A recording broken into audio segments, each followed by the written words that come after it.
வணக்கம். Sekar, Chennai Thiruvottiyur. Yamaha fascino bs6 MI light எரிஞ்சிட்டே இருக்குது. வண்டியில் செல்ஃப் ஒர்க் ஆகலை, பேட்ரி வந்து சார்ஜ் ஏறலை. இதுதான் கம்ப்ளைண்ட்டு. இதுக்காக தான் நம்மகிட்ட வந்திருக்கு. ஏற்கனவே ஒரு நண்பர் அட்டன் பண்ணியிருக்காரு. எல்லாமே கிட்டத்தட்ட ஆல்மோஸ்ட் எல்லாமே பார்த்துட்டார் அவர். என்னவோ தெரியல, ஃபைனலில் ஏதோ டிஸ்டர்ப் ஆகிடுச்சு. ஸோ அதுக்காக நம்மகிட்ட வந்திருக்கு. ஸோ அதை அட்டன் பண்ணுறோம். அட்டன் பண்ணதில் பார்த்தீங்கன்னா செல்ஃப் ஒர்க் ஆகலை, பேட்டரி சார்ஜ் ஏறலைன்றதை கன்ஃபார்ம் பண்ணியாச்சு. கிக்கரில் ஸ்டார்ட் ஆகுது, எம்ஐ லைட்டு தொடர்ந்து எரிஞ்சிட்ருக்கு, ஹார்ன் ஒர்க் ஆகுது, இண்டிகேட்டர் ஒர்க் ஆகுது.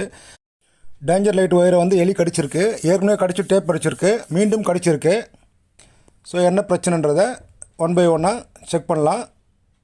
வாங்க, வீடியோவை தொடர்ந்து பாருங்கள். ஃபியூஸ் பாக்ஸை கட்டி செக் பண்ணோம். செக் பண்ணால் அதில் வந்து ஃபியூஸில் கம்பி கட்டியிருக்கு. இப்போ எடுத்து காட்டுறேன் பாருங்கள். பார்த்திங்களா, கம்பி கட்டியிருக்கு. இதுபோல் கம்பி கட்டக்கூடாது. கம்பி கட்டினா என்ன ஆகும்னா யூசி போகிறதுக்கான வாய்ப்பு நிறைய இருக்குது. ஸோ அது யாரோ நண்பர் தெரியாமல் செஞ்சுருக்காரு. இதுதான் பிரச்சனை. அதுக்கப்புறம் செக் பண்ணுறோம். பிரேக் லைட்டில் லைன் வருதான்னு செக் பண்ணுறோம். லைன் பக்காவாக வருது. அதுலேருந்து பார்த்திங்கன்னா பிரேக் லைட்லேருந்து செல்ஃப் சுவிட்சுக்கு பார்க்குறோம், அதுலேயும் கரெக்டாக வருது. சரி, டைரக்ட் பண்ணிவிட்டு செல்ஃப் சுவிட்சை டைரக்ட் பண்ணிவிட்டு யூசி கப்ளரில் செக் பண்ணுறோம், அதுலேயும் பக்காவாக வருது. அதுக்கப்புறம் ரிலேயில் செக் பண்ணுறோம், ரிலேயில் தான் வரலை. என்ன பிரச்சனைன்றதை தொடர்ந்து பார்க்கலாம் வாங்க. ரிலேயில் லைன் வரலன்னொன்னே தெரிஞ்சிடுச்சு யூசி காலின்ட்டு. சரி, பேட்டரி சார்ஜ் ஏறல இல்லையா, ஸோ அதை பார்க்கணும் இல்லையா. ஸோ அது ஒரு தடவை செக் பண்ணிடலான்னு சொல்லி காயில் கழட்டி பார்த்தோம். 3 ஃபேஸ் வருதான்னு செக் பண்ணோம், பக்காவாக இருக்குது. காயில் எந்த பிரச்சனையும் இல்லை. சரி, கழட்டிட்டோம். அதில் இருக்க துருவெலாம் க்ளீன் பண்ணி போட்டுக்கலான்னு வச்சுட்டோம். யூசி காலி, புதுசு வாங்கியாச்சு. விலை பார்த்திங்கன்னா 9,165 9,165 ரூபாய் யூசி விலை. இதில் ஒரு முக்கியமான விஷயம் இருக்குது. அது என்னென்னா, யூசி வந்து இந்த யூசி வந்து அப்டேட் செய்யப்பட்ட யூசியு. பழைய யூசியூவில் பார்த்தீங்கன்னா லாஸ்ட்டில் வந்து 00ன்னு வரும். லாஸ்ட்டில் கீழே ஒரு நம்பர் இருக்கும், 341ன்னு இருக்கும். புதிய யூசியூவில் பார்த்தீங்கன்னா 04ன்னு மேலே இருக்கும், கீழே பார்த்தீங்கன்னா 0345ன்னு இருக்கும். இது அப்டேட் செய்யப்பட்ட யூசியூ. இந்த பழைய யூசியூ 00 இப்போ வரதில்லை, இந்த 04 தான் இப்போ வருது. இந்த பதிவு எதுக்கு அப்படின்னு சொன்னால், நிறைய நண்பர்களுக்கு ஒரு குழப்பம் ஏற்படும். இந்த பழைய டைப் கிடைக்கல, அந்த 00 கிடைக்கலன்னா என்ன பண்ணுறது அப்படின்னு சொல்லி.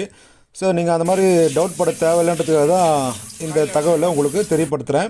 ஈஸியாக இருக்கும், உடனே புரிஞ்சுக்கலாம். 00 கிடைக்கல, ஓகேங்க 04 கொடுங்க அப்படின்னு சொல்லி வாங்கி அசல் பண்ணலாம். நமக்கு உடனே பிரச்சனை சரியாகும், டென்ஷன் குறையும். அதுதான் முக்கியமான விஷயம். காயில் கழட்டாச்சு இல்லைங்களா, அது பக்காவாக க்ளீன் பண்ணி நல்லா துருவெலாம் தேய்ச்சிட்டு நீட்டாக அசம்பிள் பண்ணிக்கலாம். அசம்பிள் பண்ண பிறகு பக்காவாக செல்ஃப் எடுக்குதா, பேட்டரி சார்ஜ் ஏறுறேன், அதுக்கு தானே நம்மக்கிட்ட வந்தது. அது ரெண்டுத்தையும் சரி பண்ணோம் இல்லைங்களா.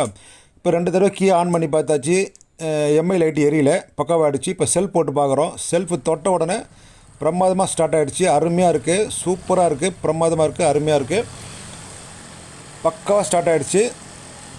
சும்மா தொட்ட உடனே பிரமாதமாக ஸ்டார்ட் ஆகிடுச்சு. அடுத்த செக்ஷன் பார்த்திங்கன்னா நமக்கு பேட்டரி சார்ஜ் ஏறுதான்னு பார்க்கணுங்களா. பேட்டரி சார்ஜ் இது நம்ம மல்டிமீட்டர் வச்சு பார்த்தா 14க்கு மேலே சூப்பராக காட்டுது. 14க்கு மேலே 14.11 12ன்னு பிரமாதமாக காட்டுது.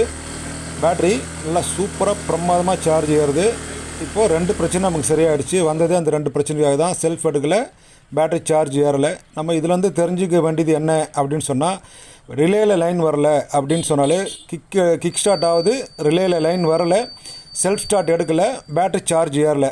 ஓகே, ஒன்றும் பிரச்சனை இல்லை. யூசி காலி, தூக்கி போட்டு வேறு யூசி மாற்றுங்க. ரொம்ப டென்ஷன் பட தேவையில்ல, அவசரப்பட தேவையில்ல, ரொம்ப குழம்ப தேவையில்ல, பிரமாதமாக இருக்கும். போட்டிங்கன்னா போதும். இந்த நம்பர் மட்டும் செக் பண்ணி பார்த்து வாங்கி போடுங்க.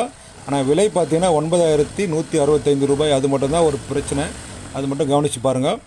சூப்பராக இருக்குது, அருமையாக தொட்ட உடனே பிரமாதமாக சூப்பராக ஸ்டார்ட் ஆகுது. இதுபோல் பயனுள்ள வீடியோக்களை தொடர்ந்து கொடுக்க முயற்சி பண்ணுறேன். நம்ம சேனலை சப்போர்ட் பண்ணுங்கள், சப்ஸ்கிரைப் பண்ணுங்கள், லைக் பண்ணுங்கள், ஷேர் பண்ணுங்கள், கமெண்ட் பண்ணுங்கள். தேங்க்யூ ஃப்ரெண்ட்ஸ், மிகவும் நன்றி.